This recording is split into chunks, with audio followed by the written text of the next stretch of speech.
Guys, welcome back with another blog. I hope आप सब ठीक होंगे। मैं भी बहुत अच्छी हूँ और आज मैं आप लोगों के साथ थोड़ी सी सैड न्यूज शेयर करने वाली हूँ जो हो सकता है आप लोगों को काफी शॉक भी करे। बट बहुत सारे लोगों का इस चीज से कोई इफेक्ट बहुत सारे लोगों को कोई इफेक्ट भी नहीं होगा, बहुत सारे लोगों को काफी इफेक्ट पड़ेगा। तो वीडियो को एंड तक जरूर देखिएगा, कोई भी पार्ट स्किप करके मत देखिएगा क्योंकि बहुत ही इंपॉर्टेंट इन्फॉर्मेशन मैं आप लोगों के साथ शेयर करने वाली हूँ।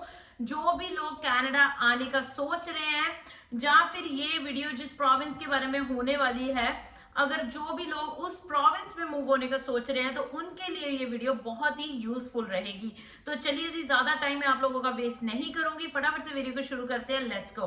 वीडियो को स्टार्ट करने से पहले मैं आपको रिक्वेस्ट करना चाहती हूँ, चैनल पे नए हो तो चैनल को सब्सक्राइब, वीडियो को लाइक एंड शेयर जरूर कर देना।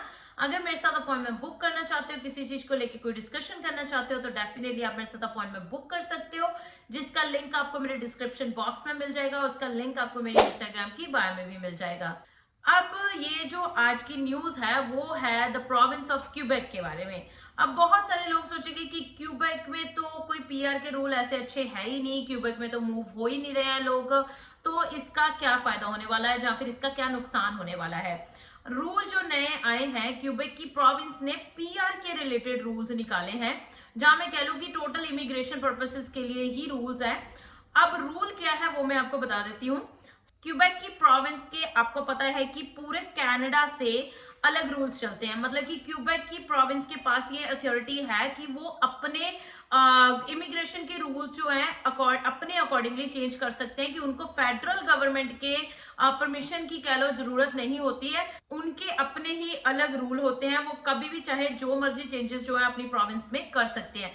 बाकी की कोई प्रोविंस अपने प्रोविंशियल रूल्स जो है वो चेंज कर सकती है, बट स्टिल फेडरल गवर्नमेंट के थ्रू ही होता है सब कुछ। और फेडरल के रूल तो ऑब्वियसली फेडरल गवर्नमेंट ही करती है, जो कि throughout all over Canada ही चलते हैं।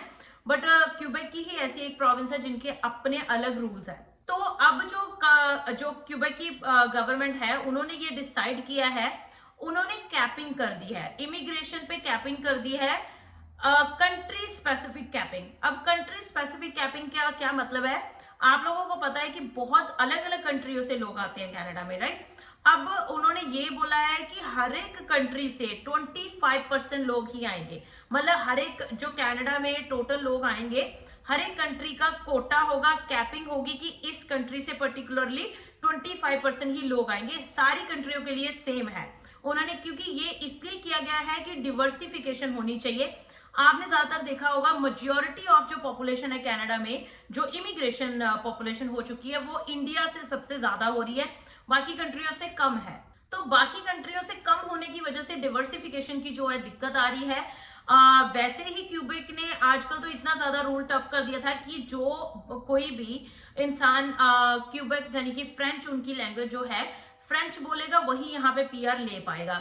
और बहुत सारे इवन की अलग अलग प्रोग्राम में भी फेडरल कनाडा की जो फेडरल गवर्नमेंट है उन्होंने भी फ्रेंच को प्रमोट किया है, कि फ्रेंच वालों को बहुत जल्दी पीआर मिल रही थी, यानी कि क्यूबेक की प्रोविंस के जो चीजें हैं उनको बढ़ावा देने की कोशिश की गई थी, जिसकी वजह से अब ये क्यूबेक ने अभी करा है कि 25% यानी कि हमें डिवर्सिफिकेशन चाहिए, not just one particularly country से ही मतलब 80% लोग आ रहे हैं, बाकी जगह से 25% लोग आ रहे हैं। इसका सबसे ज्यादा इफेक्ट जो पड़ेगा वो इंडिया को ही पड़ेगा, कि जैसे मैंने आपको बोला कि इंडिया से सबसे ज्यादा लोग आते हैं। नंबर 2 पे मेरे ख्याल से चाइना है, बट नंबर 1 पे इंडिया ही है, जो स्टैटिस्टिक्स निकल के आया है उसके बेसिस पे ये बोला गया है कि इंडिया से सबसे ज्यादा लोग कनाडा में माइग्रेट करते हैं। तो ये जो उन्होंने 25% की कैपिंग कर दी है कंट्री स्पेसिफिक, इससे सबसे ज्यादा नुकसान इंडिया को होगा। इससे और क्या नुकसान हो सकता है ये मैं आप लोगों को बताना चाहती हूँ, कि जैसे अगर आपने सुना होगा तो पहले एलएमआईए को लेके चेंजेस आए थे, एलएमआईए को लेके चेंजेस भी प्रोविंस ऑफ क्यूबेक ने करे थे। फिर उसके बाद बाकी की प्रोविंसेस की गवर्नमेंट ने या फिर फेडरल गवर्नमेंट ने देखा कि ये क्यूबेक ने चेंजेस किए हैं, देन फिर पूरे कनाडा के एलएमआईए के रूल्स में जो है चेंजेस आ गए थे। तो इस चीज का डर बना रहेगा कि अब ये जो क्यूबेक ने अनाउंस कर दिया है उसकी वजह से कहीं बाकी पूरे कनाडा में इफेक्ट ना पड़ जाए, क्योंकि अगर ऐसा हुआ तो काफी ज्यादा नुकसान होगा, क्योंकि अभी तो सिर्फ क्यूबेक की प्रोविंस ने किया है। हो सकता है क्यूबेक में इतने ज्यादा लोग तो जाते ही नहीं है, मतलब बहुत कम लोग जाते हैं जब से उन्होंने फ्रेंच मैंडेटरी कर दिया है। तब से तो बहुत कम लोग जाते हैं, बट फिर भी इफेक्ट तो होगा ही। बट अगर पूरे कनाडा में हो गया तो बहुत ज्यादा नुकसान होगा। तो ये जो भी कोई स्टूडेंट अगर मतलब इंडिया से क्यूबेक का डायरेक्ट मतलब एडमिशन लेके आने की सोच रहा था, उनके लिए ये एक तरह की चेतावनी ही है कि अगर आपने ऐसा कुछ डिसाइड किया है तो आप अपना डिसीजन सोच समझ के लीजिएगा, क्योंकि हो सकता है आने वाले टाइम में आपको दिक्कत हो सकती है, राइट।